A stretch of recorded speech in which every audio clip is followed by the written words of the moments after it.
Estamos de volta, segundo bloco do Antenados nas Gerais. Estamos debatendo um pouco sobre as armas do crente para lutar contra o inferno e os seus demônios.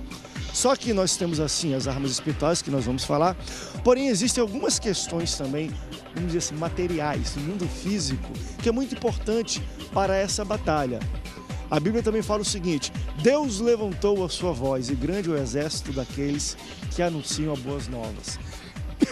Estou falando um pouco da televisão, mas estou falando do exército de pessoas que Deus levantou para propagar o seu evangelho. No primeiro bloco nós falamos um pouco sobre a mídia e a importância que ela tem na conscientização e na formação crítica do pensamento das pessoas. Então é importante os crentes, a igreja, ter participação nisso. A gente também está, enfim, pouco mais de um mês, eu acho, é isso? A gente tem o quê? Setembro, outubro? Nada? Menos, um mês na verdade, né? Da eleição. E no Brasil, de fato, revistas estão estampando na capa, várias coisas, a importância do voto evangélico, né? As pessoas que procuram o voto evangélico. O voto do evangélico, do crente, de fato tem se tornado uma arma hoje. Nós podemos guerrear, ganhar ou perder batalhas com o nosso voto. Vocês entendem que o voto é algo... Eu não gosto de espiritualizar, mas passa um pouco pelo consciente espiritual da pessoa. É uma arma que Deus deu ao homem para escolher a pessoa justa? Eu acredito sim. Não só o voto, como outras coisas que estão... Porque antes também política era do diabo, como a gente falou de comunicação. Hoje isso é muito claro para a gente, né? Eu gostaria muito que as pessoas que estão nos assistindo hoje prestassem atenção, repensassem algumas coisas, reconstruir, se for, desconstrua algumas coisas, até construa novos conceitos, porque é muito importante, sobretudo essa eleição. E eu não vou nem me prender à questão do presidente e nem à questão do governador, muito embora eu valorizo também. Mas a questão dos deputados é extremamente importante nesse momento. E hoje existem alguns deputados que eles já disseram, a minha vitória já está garantida. Que são pessoas que já estão no poder há muito tempo, eles acham que eles não vão perder. E eles não vão perder se o povo continuar nesse mesmo silêncio. Existem alguns pastores, por exemplo, que eles não querem nem mesmo falar sobre o tema, não querem nem mesmo orientar. Cabe ao pastor orientar sim, cabe à igreja orientar sim. Eu acho que as igrejas deveriam até criar um fórum político dentro, numa sala, alguma coisa. Não quer fazer no santuário, porque chama isso de pecado. Existe tanta coisa que acontece no santuário que é pecado também.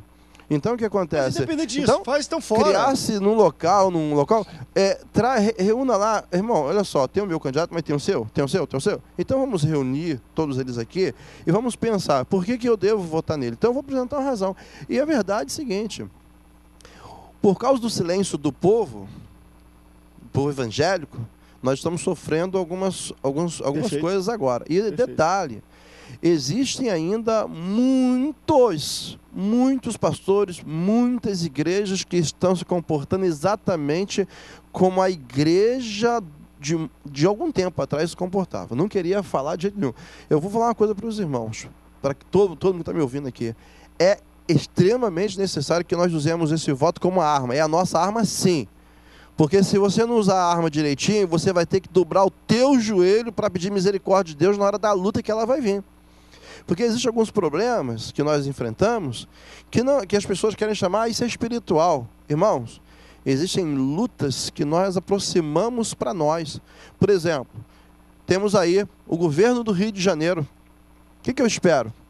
Eu sou pastor numa região hoje considerada uma das áreas mais perigosas do Rio de Janeiro. Mas as pessoas que residem em Costa Barro são famílias, são pessoas do bem, são pessoas que são amadas por Deus. Então a população sofre exatamente um problema que nós temos no Brasil, um problema chamado corrupção. Eita Deus. É o problema da corrupção, esse é o problema todo. Acho que esse é o vilão a se bater nessa eleição. A se bater, você imagina, você pensa que é a plantação de UPPs que vai trazer a paz para os bairros? Está provado que não, eu não estou contra o UPP. O que eu estou querendo dizer é exatamente que existem outras coisas por trás de tudo isso. E nós culpamos os policiais, culpamos a polícia, culpamos o governo. É um montão de culpa que a gente coloca. Mas o povo tem que entender o seguinte. Eu vou terminar minha fala dizendo o seguinte. Um camarada estava morrendo afogado. Aí ele pegou, Deus, me salva, me salva. Aí ele, chegou um barquinho. Entra aí, moço. Não, Deus vai mandar a mão dele. Aí foi embora. Daqui a pouco mandou um jet ski. Senhor, me salva. O jet ski, entra aí, rapaz, sobe aí.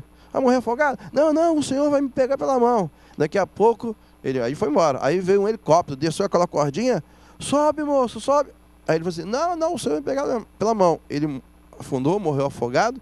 Chegou diante de Deus e falou, Senhor, o senhor falou que o senhor é o meu refúgio, que na hora do perigo o senhor ia me socorrer. Na hora do perigo o senhor ia estar comigo. Meu filho, eu mandei um barquinho. Mandei jet ski. Mandei um jet ski, mandei até um helicóptero. E tu não pegou, tu não subiu? Você, poxa, eu não te abandonei. Hoje o povo tem oportunidade de mostrar a sua cara. Não tem que fazer negócio com ninguém, não. Você tem que botar o seguinte, não, eu tenho que eleger hoje pessoas comprometidas com o meu Deus. Perfeito. E eu vou lá assumir essa responsabilidade. E eu digo assim, André, hoje está virando vergonha. O cara paga um jantar pro cara, o cara vai, faz amizade, pela amizade, pela aquela coisa, ele volta. Não, você tem que ter consciência política, consciência cristã, entendendo que as lutas que nós vamos enfrentar, nenhum prazer que você viveu agora vai ser suficiente para te ajudar a suportar o que você vai enfrentar. Forte. Pastor Walter, qual é o seu entendimento? Eu não sei se foi o senhor que debateu uma vez com a gente, se eu não gostava muito da mistura da política com a igreja, esse entendimento, mas a gente está falando de cidadania. Como é que você entende o voto para o crente hoje, o voto para o cristão? Ainda mais. Não foi o senhor, não, né? Teve um debate, mas o senhor participou então de um debate com alguém que, André, não gosto nem de aproximar, mas a gente está falando até de cidadania. Que eu não sou contra, eu acho que a igreja tem que se envolver. Perfeito. A minha única questão é o seguinte, não voto em pastor. Entendi. Pastor foi chamado para apacentar a ovelha, para cuidar da ovelha, ele tem que ter cheiro de ovelha. Nele eu não voto. Agora, pastor se envolver na política para qualquer cargo eletivo, eu acho que não é por aí. Agora, o pastor, um membro da igreja, que é pastor, eu vou me filiar a um partido. O pastor tem que incentivar, tem que orientar o membro, eu acho correto. Nós estamos vivendo um momento muito delicado no Brasil. Muita gente não está percebendo. O Brasil parece estar sendo encaminhado para um caminho muito escabroso, perigoso. A liderança do Brasil está caminhando para isso. E os crentes precisam estar atentos a essa realidade. Dá nojo do comportamento de certos políticos nesse Brasil. Eu, como brasileiro, fico com nojo mesmo. Então, o que é preciso fazer? Tem saída?